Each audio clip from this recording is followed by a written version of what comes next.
It was supposed to be a safety test, but in the early hours of April 26, 1986, the world's worst nuclear disaster began. Not from a bomb, not from war, but from a mistake. A reactor exploded, the sky filled with radiation, and a ghost city was born overnight. Entire towns vanished. The truth was hidden, and for decades, one question haunted history. What really went wrong at Chernobyl? On April 26, 1986, at 1:23 a.m. local time, Reactor number 4 at the Chernobyl nuclear power plant in northern Ukraine exploded in what would become the most catastrophic nuclear accident in human history. The disaster sent radioactive material across Europe, forced the evacuation of hundreds of thousands of people, and fundamentally changed how the world viewed nuclear power.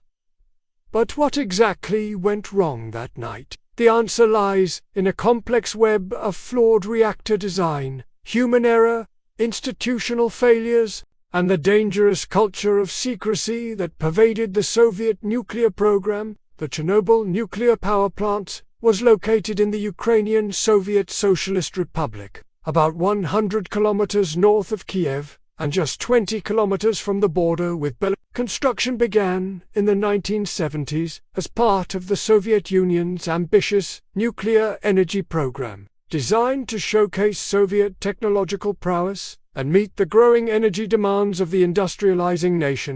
The plant housed four RBMK-1 reactors, a Soviet-designed graphite-moderated nuclear reactor that was unique to the Eastern Bloc. Each reactor was capable of producing 1,000 megawatts of electrical power. The RBMK design was chosen partly because it could produce both electricity and weapons-grade plutonium, serving the dual purposes of civilian energy production and military nuclear programs. However, this dual-use design would prove to be one of several fatal flaws that contributed to the disaster.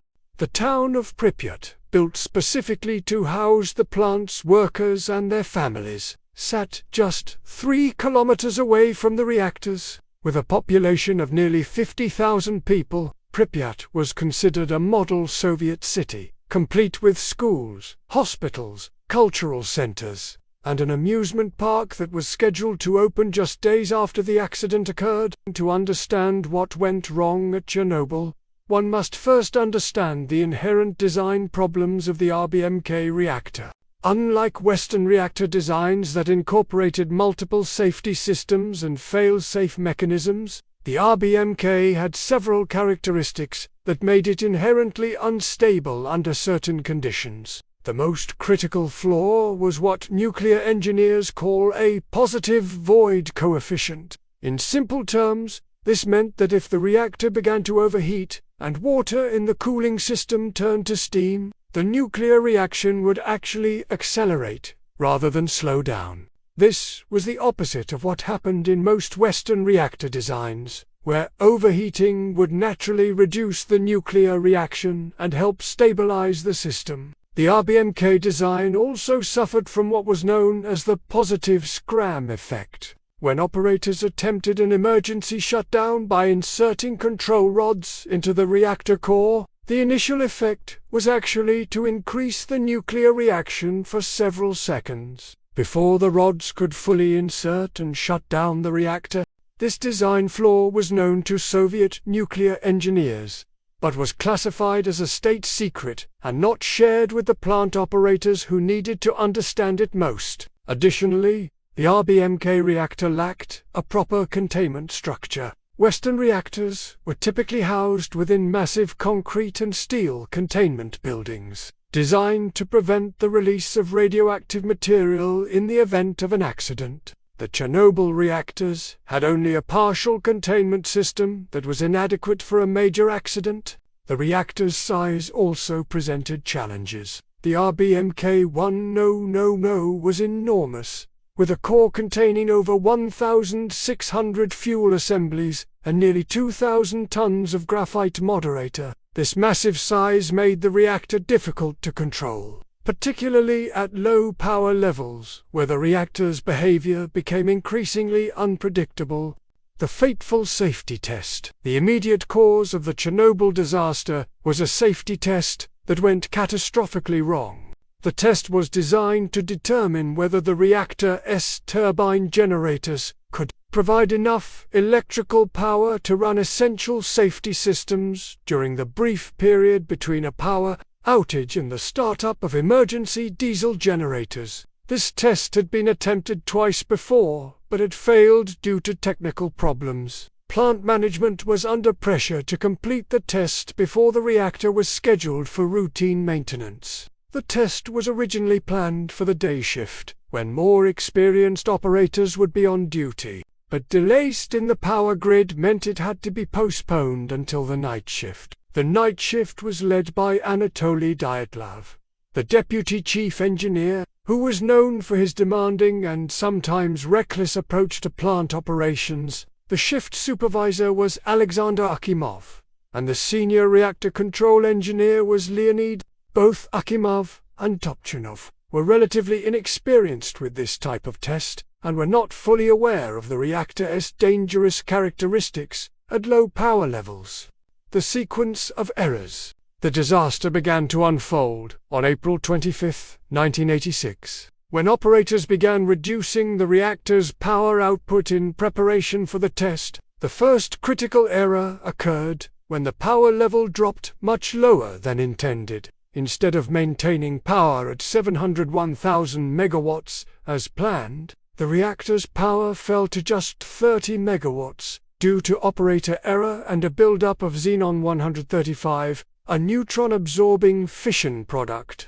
At this extremely low power level, the reactor became highly unstable. The positive void coefficient meant that any small increase in temperature could trigger a rapid power surge. Despite this dangerous condition, Dyatlov ordered the operators to proceed with the test, rather than abort and wait for the xenon to decay naturally, which would have taken several hours. To raise the power level, operators withdrew nearly all of the control rods from the reactor core, leaving the reactor in an extremely precarious state with minimal control. This violated multiple safety procedures, but the operators were under pressure to complete the test, and may not have fully understood the implications of their actions. At 1:23 a.m. on April 26, the operators began the actual test by shutting off the steam supply to the turbine generators. This caused the reactor's cooling pumps to slow down, which in turn caused the coolant water to heat up and begin turning to steam. Due to the positive void coefficient, this steam formation caused the nuclear reaction to accelerate rapidly. Within seconds, the reactor's power output began climbing exponentially. Akimov, realizing something was wrong, pressed the emergency shutdown button to insert all control rods and stop the nuclear reaction. However, due to the positive Scram effect, the initial insertion of the control rods actually caused a further spike in power rather than shutting down the reactor. What happened next occurred in a matter of seconds. The reactor's power output surged to more than 100 times its normal operating level. The intense heat caused the fuel rods to rupture and the cooling water to flash instantly to steam. A second explosion, possibly caused by hydrogen gas or a steam explosion, occurred moments later, scattering burning graphite and radioactive debris across the plant site and surrounding area. The graphite moderator, now exposed to air and heated to extreme temperatures, began to burn, creating a radioactive fire that would continue for days. The explosions killed two plant workers immediately and fatally injured dozens more from radiation exposure and burns.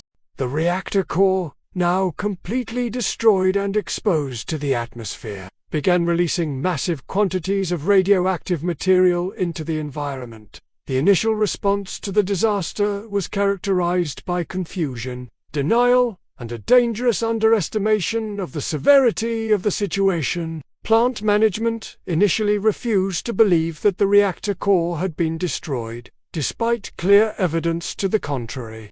Dyatlov insisted that the reactor was intact and that radiation levels were not dangerously high, even as his subordinates were suffering from acute radiation sickness. Local authorities were not immediately informed of the full scope of the disaster. The Soviet system's culture of secrecy and the reluctance to report bad news up the chain of command meant that crucial hours were lost when immediate evacuation might have saved lives and reduced radiation exposure. Firefighters and plant workers who responded to the initial emergency were not told about the radiation danger they faced.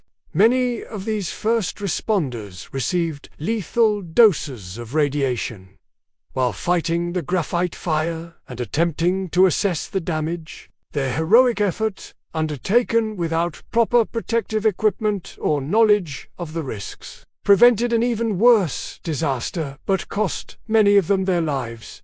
The Soviet government initially tried to cover up the accident entirely. It was only when radiation detectors in Sweden began registering abnormally high levels of radioactivity that the international community became aware something had happened.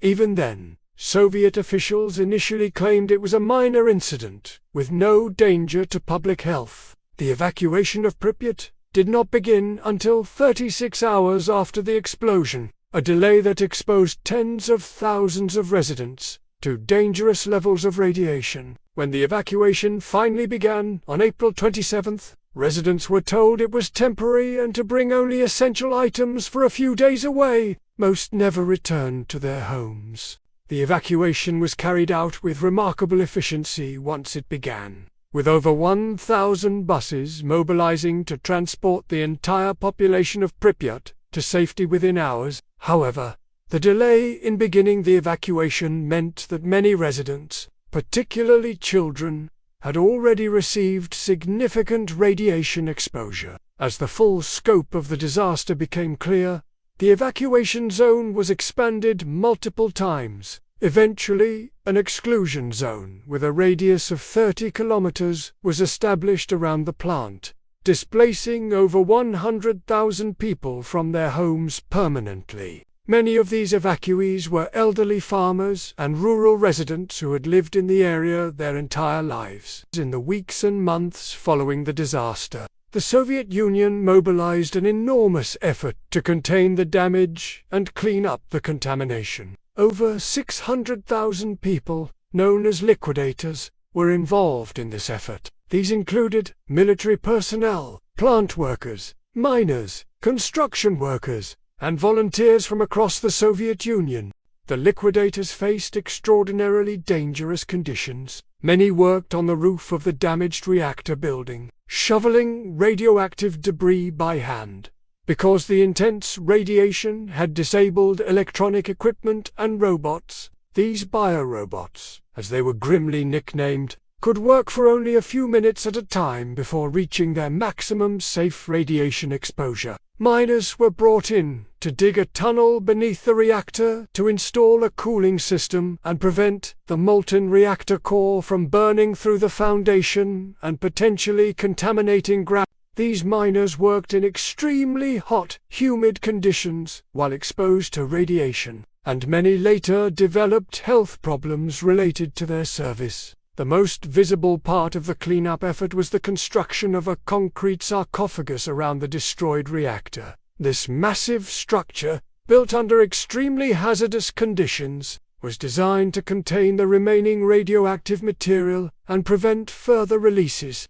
However, the sarcophagus was built hastily and was always intended as a temporary solution. The Chernobyl disaster had profound and lasting consequences that extended far beyond the immediate area around the plant. Radioactive contamination spread across much of Europe, with particularly heavy fallout in Belarus, Ukraine, and Western Russia. The disaster contaminated vast areas of agricultural land, forcing changes in farming practices and food distribution across the continent. The health effects of the disaster remain a subject of scientific debate and political controversy. While the immediate death toll was relatively small, with 31 people dying directly from the explosion and acute radiation sickness, the long-term health impacts are much more difficult to quantify. Increased rates of thyroid cancer, particularly among children who are exposed to radioactive iodine, have been clearly documented. However, estimates of the total number of cancer deaths attributable to Chernobyl vary widely, from thousands to hundreds of thousands, depending on the methodology used and assumptions made about low-level radiation exposure. The economic impact was enormous. The Soviet Union spent billions of rubles on the cleanup effort and compensation for victims, contributing to the economic pressures that eventually led to the collapse of the USSR. The exclusion zone around Chernobyl remains largely uninhabited today, representing a permanent loss of productive land and communities. The Chernobyl disaster fundamentally changed the global nuclear industry's approach to safety. The accident highlighted the importance of reactor design features such as negative void, proper containment structures, and multiple independent safety systems. It also demonstrated the critical importance of operator training, safety culture, and transparent communication about risks and procedures. In the aftermath of Chernobyl, the International Atomic Energy Agency strengthened international cooperation on nuclear safety, establishing new standards and peer review programs. Many countries with RBMK reactors implemented significant safety upgrades, while others accelerated the retirement of older reactor designs. The disaster also had a profound impact on public perception of nuclear power. Anti-nuclear movements gained strength worldwide, and several countries abandoned or scaled back their nuclear programs. The accident demonstrated that nuclear accidents could have consequences that transcended national borders, making nuclear safety a truly international concern. The Chernobyl disaster was not the result of a single cause, but rather a perfect storm of design flaws, human errors, and institutional failures. The RBMK reactor's inherent instability, combined with inadequate safety systems and a culture that prioritized production over safety, created the conditions for catastrophe. The immediate cause was a series of operator errors during a poorly planned safety test. But these errors were made possible by fundamental problems in reactor design and safety culture. The tragedy of Chernobyl lies not just in what happened, but in how preventable it was. Many of the reactor's dangerous characteristics were known to Soviet nuclear engineers, but were kept secret from the operators who needed to understand them. The safety test that triggered the disaster had been attempted before without success, yet pressure to complete it led to dangerous shortcuts and violations of safety procedures. Perhaps most tragically, the disaster was compounded by the initial denial and cover-up attempts that delayed the emergency response and exposed thousands of people to unnecessary radiation. The heroism of the first responders and liquidators who sacrificed their health and lives to contain the disaster stands in stark contrast to the institutional failures that made their sacrifice necessary. Today, more than 3 decades after the disaster, Chernobyl serves as a powerful reminder of the importance of safety culture, transparent communication, and robust design in nuclear technology. While nuclear power continues to play an important role in global energy production, the lessons of Chernobyl have led to significant improvements in reactor design, safety procedures, and international cooperation. The exclusion zone around Chernobyl, now a unique wildlife preserve where nature has reclaimed abandoned human settlements, stands as a permanent monument to both the destructive power of nuclear technology and the resilience of the natural world. The story of Chernobyl is ultimately a human story about the consequences of technological hubris, institutional failure, and individual heroism. It reminds us that even the most advanced technologies are only as safe as the systems and cultures that govern their use, and that the price of complacency in nuclear safety can be measured not just in immediate casualties, but in generations of consequences that ripple across continents and decades. They told the world it was under control. They told the workers it was safe. They told the people nothing.